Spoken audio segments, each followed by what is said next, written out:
Hey, what's up, family, and welcome back to another episode of the Powe. We appreciate having y'all here as always. Y'all could be doing anything else, but we appreciate the time that y'all taking out to tune into our show. It means the world to us. We also got to take time out to thank God. He's such a gracious Father. So, I'd be remiss not to thank Him for this platform and for allowing us to be able to share our experiences with you all and hope that y'all get something from it. How you feeling? I feel good. What's up, everybody? Another week, another episode. Let's get it. Yep. Make sure y'all subscribe, like, comment, all of that. Let's hop into it. So today we're going to talk a little bit about parenting. What it's like for us parenting right now. The millennial way. The millennial way. Yep. So, we're going to dive right into that conversation. So, a little bit about us. If you don't know and you haven't been watching our videos, we are, I guess, fairly new parents at this.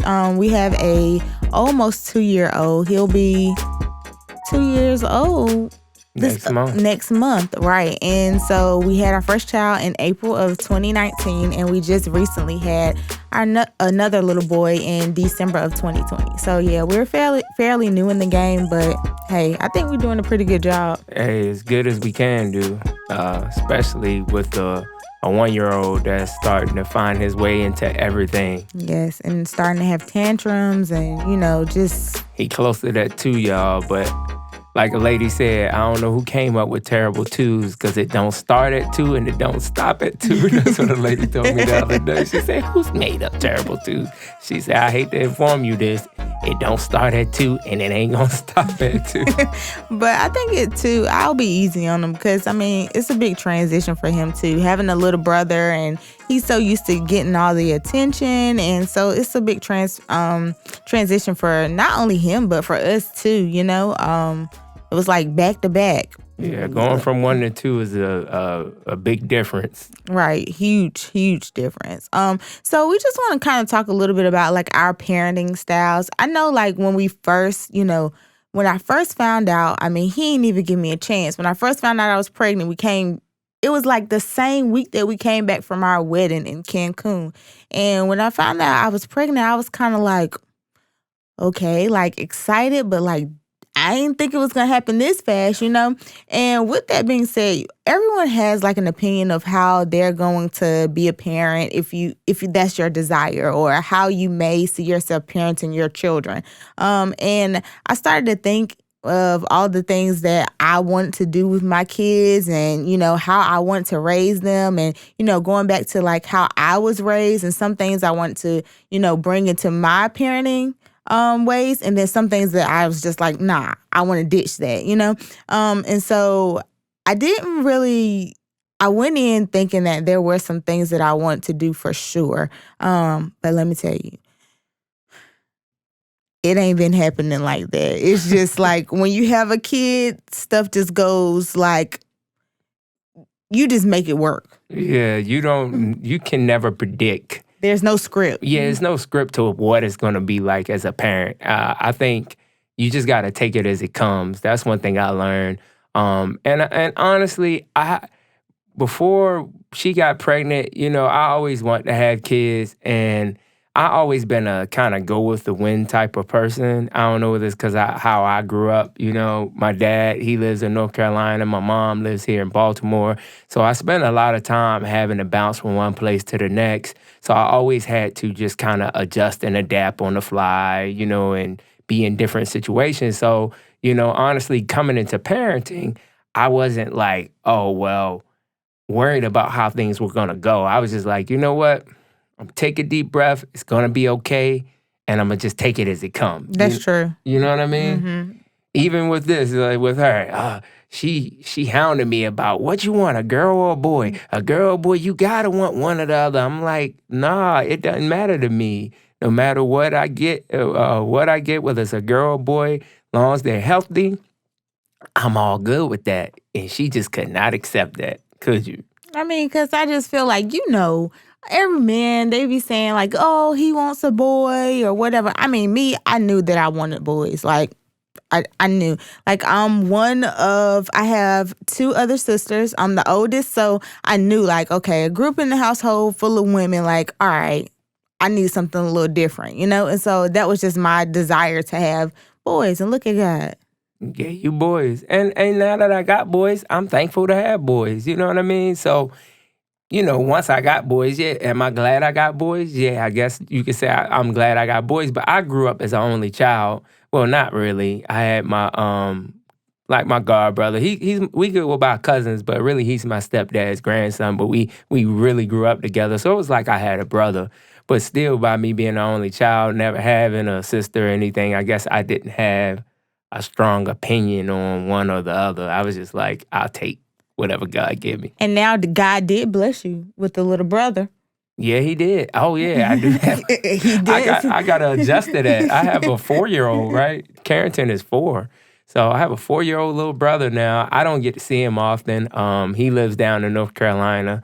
But when I do get to see him, he's the sweetest little thing. He always say, hey, big brother. I always love talking to him on FaceTime. We actually going to be heading down in a week or so to finally get for our sons to meet Carrington and his grandparents. So I'm excited about that. Yep. What else do you want to talk about with parenting? I said this in one of my other videos, like my mommy videos, about how people when you become a parent, people become the experts of how you should parent your child. True. And I just, that was something that I really kind of struggled with in the beginning. It played on my mental state a lot because it was just overwhelming. Like, it seems like everyone just thinks that they're the expert, and it drove me crazy. Yeah, I'll never forget that time we were in TJ Maxx, man, and we were in line, and I had Jackson, and I was holding him. And some random lady was like, make sure you holding him up by the back, because... And if you watch my other video, you know I'm not lying, because I told that same story. Oh, see, I didn't even know you told the story. See, he ain't watching my other videos. I ain't have a chance to, wife. I'm sorry. Go ahead. I ain't going to mess you up. Yeah, but when we were in TJ Maxx, the lady came up to me and was like, you got to make sure you supporting his back. You got to hold him like this. And I'm just thinking, like, lady... I hold my child every single day, and you all don't even know me and trying to tell me how I need to be holding my child. I'm like, mind your business. I mean, really, I'm like, really, mind your business. Like, I got him. Ain't nothing going to happen to him. Daddy got him. Right. And sometimes I think that people just, I don't know if it's their way of feeling like they have to say something or to try to make a connection or something, because they see you with kids, but it's just like, okay, sometimes it's just best not to say anything. Like, let the parents, even if they're young parents, let them kind of do what they do. But I don't know if it's like we millennials. I don't know if it's just, those older generations that feel like they have to kind of like, coach you through something. But nah, I ain't with it. Yeah, I mean, and I look at it this way. It's always good to get wisdom from people, but... And sometimes wisdom is not saying nothing, too. Yeah, that's true, too. And just minding your business. And just kind of letting them find their way, Yeah, you got to do that. And I feel like it's important for people to understand that if I didn't open up the door for you to give me an opinion... That's a good one. If I didn't open up the door to give you an opinion, I didn't ask for it. And I don't care. Yeah, I didn't ask you that, so you don't have to give me an opinion. Now, if I'm like, hey, I need your advice on something, and I come to you and ask you for your advice about it, then give me your opinion.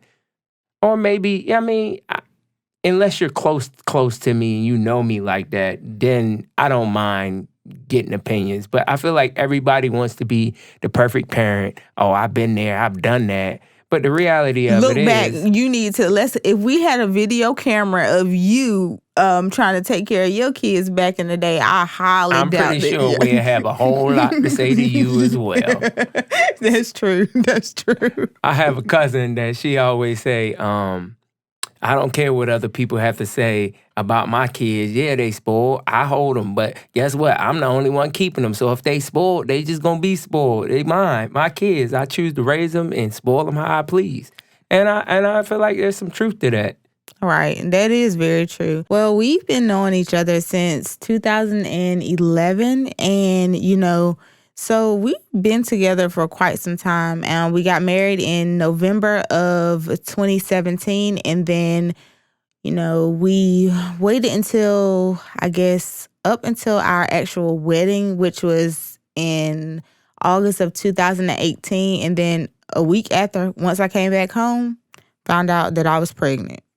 Yeah, so that happened pretty quickly, and it was a quick transition for us. Right. I at least thought that we were going to have a little bit of time, after the wedding to kind of, get into things. But I guess, God's timing. Right. And I mean, my cousin had said to me right before I got married, you might want to wait to have kids. Y'all going to want some time together to do things before kids coming along.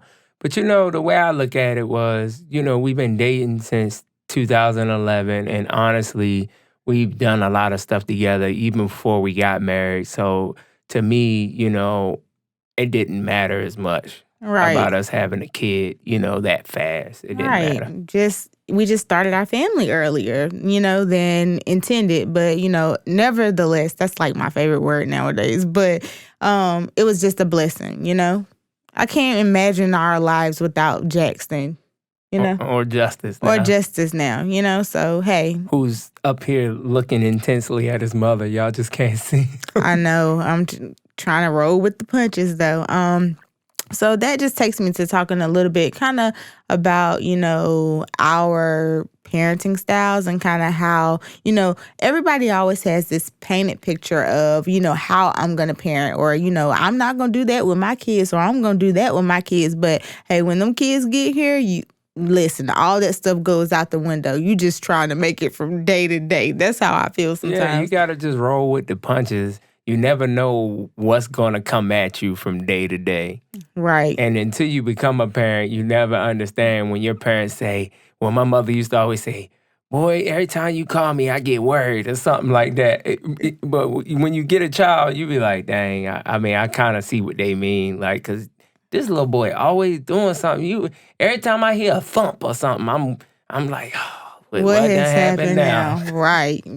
He going 1,000 miles per hour. And so with that being said, I feel that, I don't know. I didn't really have any expectations of how, he was going to parent or whatever. I just knew that he was a good person. So, and he was good to me and good to his family. So I was like, okay, I'm not worried about that. I feel like he'll take some of those traits into, parenting. So that's how I felt about him.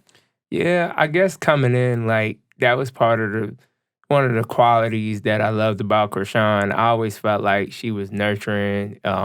She's down southern woman, so she reminded me of my mom a little bit. She reminded me of my family, and I felt like, I just knew deep down in my gut that she was gonna be a great mother. And that's why he knocked me up on the wedding night, maybe. Yeah, maybe. No, it just happened. Things like that just happen. You tired of waiting. I've been waiting for a moment like this. Sorry. Switching gears real quick. Hey, we married. We can... Right. Like, this is anointed sex. Like, God has, this how it's supposed to be. Right. So we can talk about it all we want to. Right. But this ain't the topic today. Right. It's not the topic. We'll get to it one day. But so with him parenting, like, what do you think is, like, your parenting style? Like, how do you think you... So they say there are 4 parenting styles. You got authoritarian, authoritative and permissive and like uninvolved. And I would say like me, I'm more authoritative. I try to not be so like hard on Jackson, because I understand that he has to learn. And I feel like me and you are both sort of like that. To give you, if you don't know which one each one is, authoritarian is somebody that's like, oh, it's my way or the highway. They don't really care about their child's feelings. They just like only believe that their child need to do what they tell them to do, and that's it. Authoritative is more like you care about your child feelings, you believe in them kind of learning, but then at the same time you set rules, but you're able to kind of be like, well, this is why these rules are here, or this is why I don't want you to do this because you might get hurt, and I feel like that's what I do. And then you got permissive, which is they might set rules, but they really don't enforce them like that. And they believe in being like more of their child's friend than they are, the parent. And then you got uninvolved, which that's self-explanatory. Some a deadbeat. That's the easiest way to explain that. So my parenting style is pretty much, I would say that I kind of let, Jackson explore a little bit, but then I kind of step in when I feel like it's needed. I'm not just like, having him walk on eggshells around the house. He kind of, he does have a little bit of freedom around this house. But, when I say something, it's just like, but he does have to take me to that point to get that way with him. And I think we haven't thought about it much, but I think that's a good thing, like how our parenting styles kind of align with each other's. Oh, yeah. Because, we could be complete opposites of each other, but the fact that we believe in kind of parenting the same way. It's so helpful. Oh, it's so helpful. And I think that's very important. When it comes to raising children, that you're able to agree. Yeah, of course, we might disagree on some things, but for the most part, we agree on how we should raise our kids and what we don't do, and don't want to do. Right, our morals are aligned, so it makes this much easier, And then if we don't agree on some things, we nicely say to each other, hey, you should do this, or, this is what I do. I think that works more so, like, especially if we see each other struggling within, when we're trying to discipline or something, then I'll kind of say, hey, well, this is kind of what I do. And he'll say, well, this is what I do, to kind of like help balance it out. So I'm a believer in not just telling a child what to do, but showing them what to do. I know it's a lot of parents out there that's like, you need to do this and do that and do this. But they doing whatever. You watch too much TV, but yet all they do is watch TV. Your kid it's just naturally, kids are going to try to mimic you. Yes. Yeah, and you got to always understand that. So that's why it's important for you to watch what you say, watch what you do. I feel like mostly everybody learns more so by actions, to me, more than it is. You can talk to somebody, but it's nothing like experiencing it. So if a child see you doing something, they want to experience it. They want to try it as well. So, yeah, I know that, Jackson does see us cleaning up around the house. I mean, he has his own, broom and dustpan and stuff. And it'll be nice. We'll insert a clip of him, but he loves to do that. And it's because we're leading by example, and he sees us doing that. And it's like, oh, no. If he see you with a vacuum cleaner or broom or whatever, he going to try to snatch it out your hand and do it himself. So that's very important, to be able to lead by example, because your kids are watching you. Right. I always try to do things productive around the house and not just be sitting around watching TV or playing a game all the time. I do play the game. A good bit. But I just started back. You got to give me that, though. I took a long break from playing the game. That's his thing. He takes long breaks, and then he once he does start up, he can't. It's hard to stop. Ain't about to be get on me about how much I play the game. Anyway, all I'm saying is I try to be productive around the house because I know he's watching. So I try to make sure that he's involved with what I'm doing, whether it is painting, whether it is whatever we're doing around the house. It's just good that he be involved with it. So let me say this about Jackson. He's very independent as well.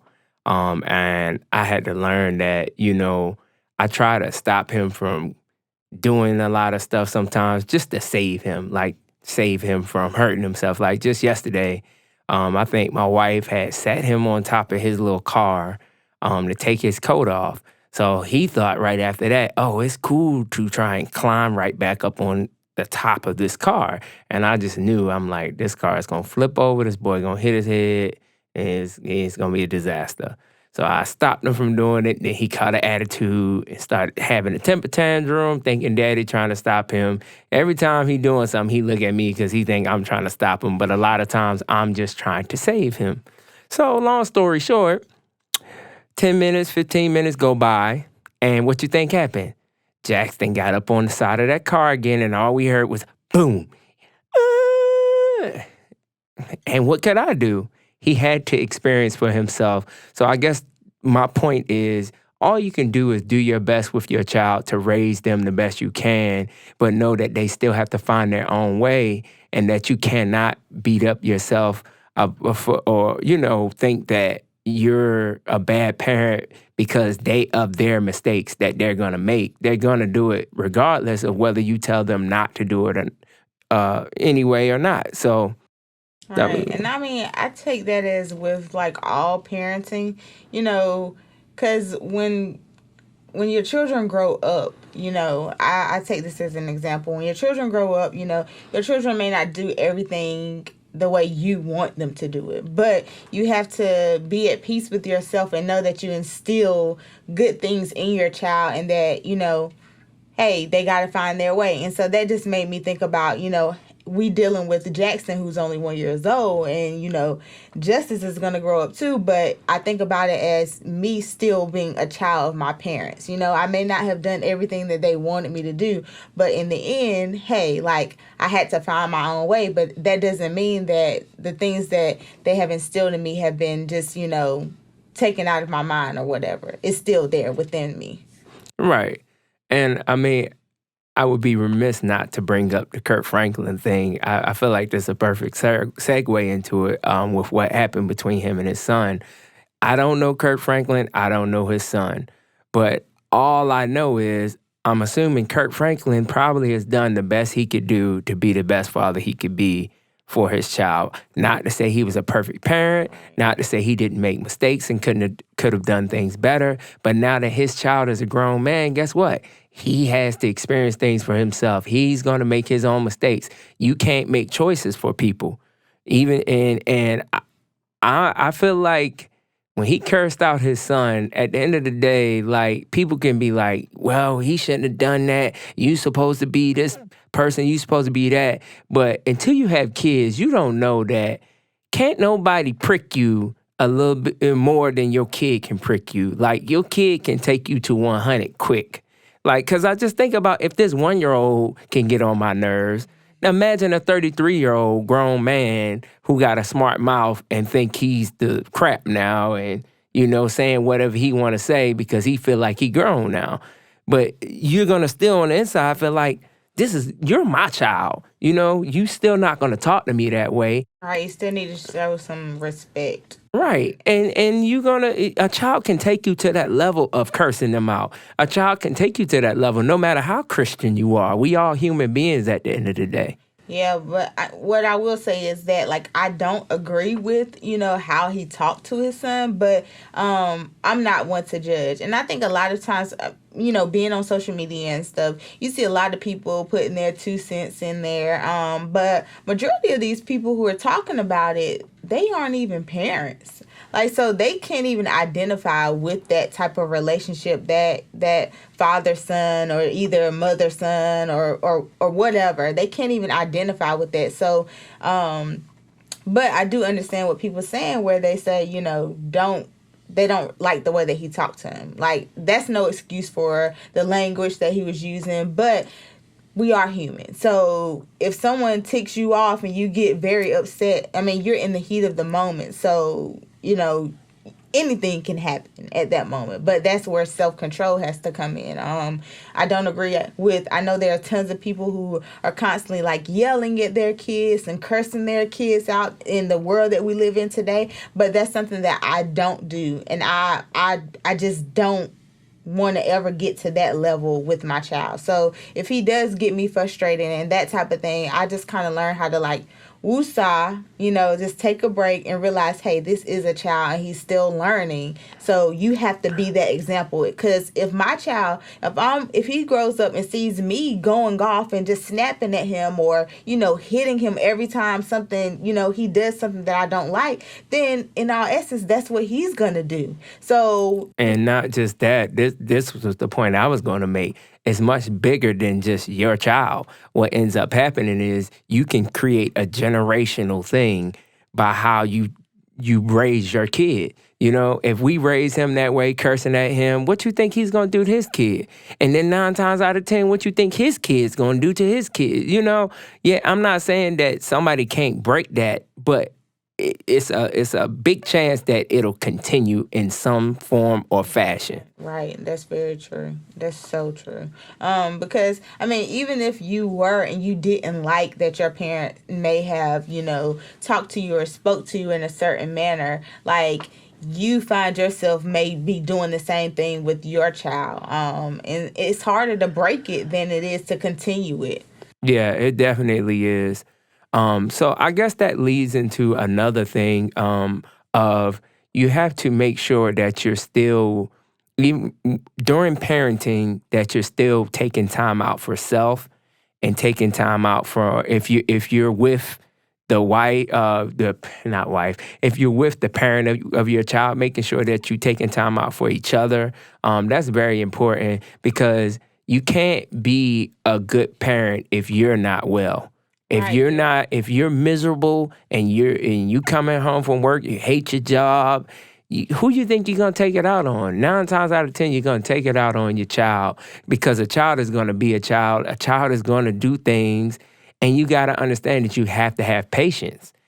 And if you're not taking care of self, then that patience is going to be very thin. With that being said, I know, like, us having 2 kids under 2, it's very hard for me a lot of times now, I will say, to kind of take time out for myself. And I've said this many times, but with me being an introvert, that's something that I know that I need. But guess what? My time is coming for me to have, time to myself. But in this moment, in this season, for me, it's not priority, I guess. Like, I can't, because I have 2 little baby boys who need me as their mother to be present with them. And so a lot of times before having kids, I would go to bed early. So now it's like I find myself staying up late and I'm tired throughout the entire day. But, if I got to squeeze in that little bit of time, that's what I do. So I kind of sacrifice that time a little bit. But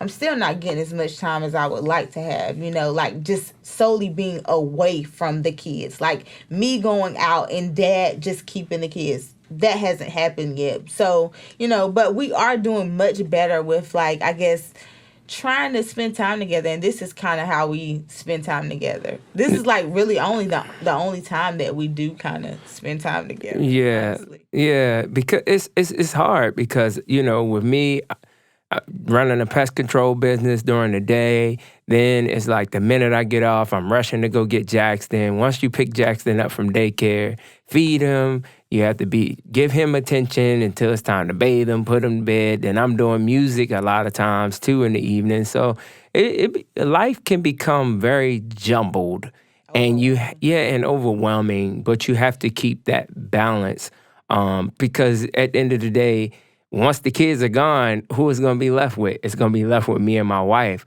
So I have to make sure that I'm continuing to keep that line of communication between us, that the affection is still there, and that we're still treating each other with love. Because if we're treating each other with love and we feeling that, it's gonna pour into our kids as well. Right, because they're gonna grow up, and I want them to know that, hey, mom and dad, they genuinely do love each other. It's right. Not like they just stand together for us or whatever. Because I want to see them in the future be with the person that they love, and to do even better than what we are doing with them right now. Right, because it's a struggle. Sometimes we're young still, so we still have that inner side of us that, we want to be young. We still like to hang out. We still like to do those things. But that's what they mean by when you have kids, you just have to sacrifice. And you can't do those things as much. But I would say be careful to make sure that you don't completely cut those things out. Like one thing my dad taught me, with one thing him and his wife do, they make sure, and I have a 4-year-old little brother, but they still find a way to make sure that they once a week go out on a date with each other or watch a movie. Or now since we've been in quarantine, or whatever, I guess is that what? Yeah. Since we've been in quarantine, they still go out on the deck and have dinner together.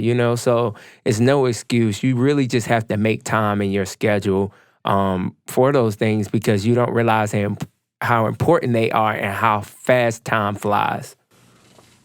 Time really does fly when you have kids too. Yes. It goes by so fast. I mean, I guess it's more evident now that Jackson has just turned 1. It's just like I found myself the other day. I was trying to like make a reel or whatever, and I was putting together like footage that I had of Jackson, and I was looking, and I got so emotional. I just exited out of the reel because I was like, oh my goodness, like this little boy is growing up before our eyes every single day, like, and time is just going by so fast. And now bringing another baby into the picture, it's like, okay, I gotta we have to, juggle both of them at the same time, and it just makes it seems like Jackson is growing up so much faster. And sometimes we think that I can say, well, I do. I don't know about you, but it feels like Jackson is much older than what he really is. Yeah. And you want him to be older than what he is sometimes. And that can happen because we have another little baby. So you're trying to rush him into being the big brother to lead by example. But in all essence, he's still a baby himself. He hadn't even turned 2 yet. So I have to remind myself, look, don't be too hard on him. Like, he's learning, he's going through this phase, but we have to remember that it's still all new to all of us. We're all going through this experience together. Right. So it's our journey. I mean, well, I guess that all to say is that there's no such thing as perfect parenting. We are, young millennials, and we're just learning, taking it day by day, step by step. On the fly. That's all we can do is just learn on the fly and take things as they come. And like I said, parenting can seem and feel sometimes overwhelming. And intimidating. Yes, and very intimidating. But all you have to remember is, man, a child don't see finances. A child don't see status or where you are in life. All a child needs is your time. That and that TLC. And that's the most important thing you can give a child. That attention and time, and that'll go a long ways. Don't worry about your finances. Don't worry about your child should be sort of like an escape from those worldly things. This is your world, and that's what makes having children so great. It's like, man, like, this is my little guy right here, or my little guys, Right, half of me and half of him. And I'm just still like amazed of like God's creation when he did that. And it's just like, a lot of times where he's saying like you don't need all this extravagant stuff for kids. Because I think about Jackson, he does have a lot of toys. I blame that on his grandparents, because they be just overloading. But I'm grateful too for that. Right. But I just want to say that even sometimes Jackson, he'll play with toys, but a lot of times that boy playing with stuff that he don't even need to be playing with. Like he'll pick up a box or something, something that you think that is nothing, but it's something to him, So kids don't need all that extraness or whatever sometimes, They be just happy they can feel your energy. Right. Kids are heavy on that energy. If you feel like, you're giving love to them and they feel your love exuding from you, then they're going to be in a good mood. Yep, that's it. And just be patient with kids. And to go off of what you said, that reminds me of like Christmas Day when you buy all these presents for the kid and they end up playing with the daggone wrapper. So that just goes to show you. That was Jackson. He was more excited about taking the wrapper off the box than the actual toys in a sense. Right. So that's just to say, man, children are going to be what you put into them, if that makes sense, So And just remember, like she said, and we're saying together, there's no such thing as a perfect parent. We know that we're gonna make mistakes. We're not gonna always be perfect. But the most important thing is being present, not perfect. There you go. Oh, go ahead. That's a word. Yeah, present, not perfect. Don't worry about other people's opinions. And that's it too. Other people are always gonna have something to say about your parenting methods, and all you can do is what you feel like is best for your child. I'm not saying that all parenting is right, like the way you might be parenting. Yeah, maybe some of you do need changes, but it's always a better way. It's always a better way. Yeah, but just as long as you're doing the best that you can do, and you're doing the best that you can do, don't let anybody else discourage you. Yep, and on that note, that was Parenting with the Pows. This will probably be a series of other things to come, but yeah, we just wanted to let you know how we felt about parenting, and how it is transitioning into being a fairly new couple. We ain't even been married 5 years, so with that transition into parenthood as well. So we hope you got something from this episode, and we'll see you next week. Peace. Love you guys.